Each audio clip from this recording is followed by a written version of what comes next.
His closest friends described him as an incurable show-off, supremely self-confident, and a fanciful storyteller, if not sometimes an outright liar. He neglected his first marriage, and then his second, and he gave his 6 kids everything they could want except a moment of his time. He was celebrated as a workaholic before the word for it even existed. I'm talking, of course, about the Thomas Edison, a titan of creativity and very much responsible for the rhythm of our 21st century life. But despite the failures in his personal life, or his obsession with money, or his propensity to go days and days and days without bathing, he did succeed at what mattered to him most. Anything that won't sell, I don't want to invent. Its sale is proof of utility, and utility is success. At the time of his death in 1931, he held an astounding 1,093 patents. He built a life filled with creation. He surrounded himself with impossible questions, and then sat in their presence until he could tinker his way into a solution. Even though a large portion of his work depended upon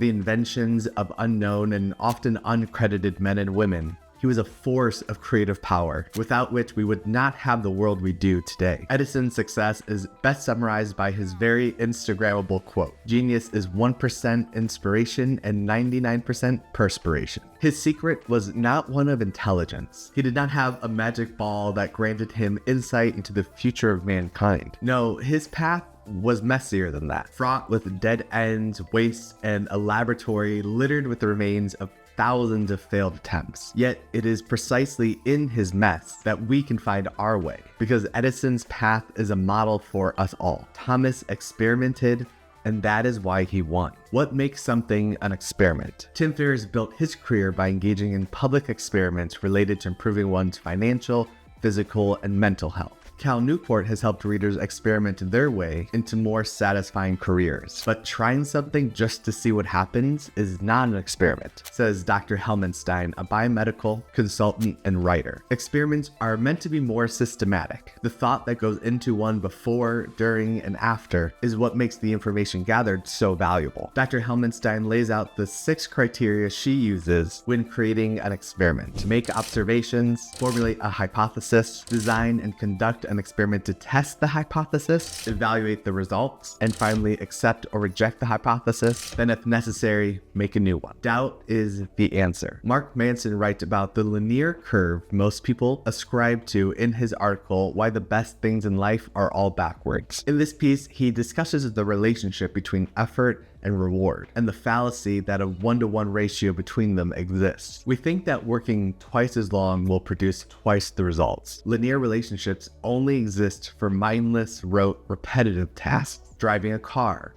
filling out reams of paperwork, cleaning the bathroom, etc. In all of these cases, doing something for 2 hours will double the output of doing it for 1 hour. But that's simply because they require no thought or ingenuity. We expect that working harder and spending more time on our jobs should lead to more success and happiness and control. But that is rarely ever the case. We work ourselves into suffocating corner offices, or unmanageable businesses, or inescapable online personas. We toil towards ill-defined destinations, unsure if our relentless effort is getting us any closer to what we're not even entirely sure. The answer feels contradictory, even dangerous at first. What if we took the opposite approach? What if, instead of continually grasping for more control and certainty in our work lives, we turned our attention towards something else, something less under our control and consequently less certain? What if we allowed the value of uncertainty, the virtue of doubt, to become our guide? Doubt is healthy. It leads to testing and discovering and learning and improving. It leads to dialogue and tolerance and acceptance. Doubt makes you smarter. It makes you more resilient.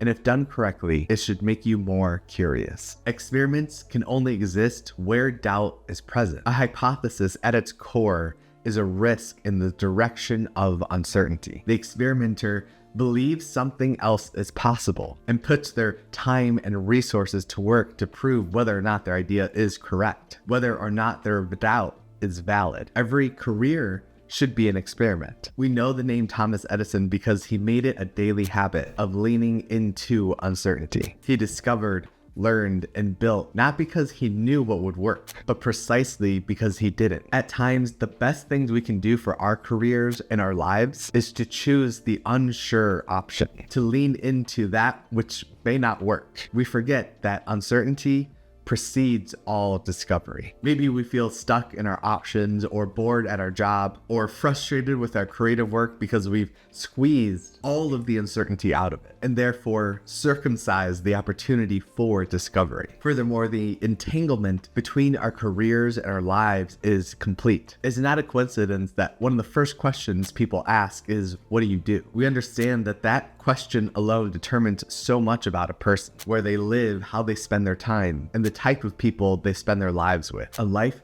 void of uncertainty is torture. So why would we assume a career without it would be any different? The sure things are not as sure as you believe they are, and that's a good thing. Every career should be an experiment. If we are to be creative, to build something of value in the world, then our work must regularly lean in the direction of uncertainty. We must test and waste and leave our work areas littered with the remains of failed attempts. There is no other way to reach the light bulb.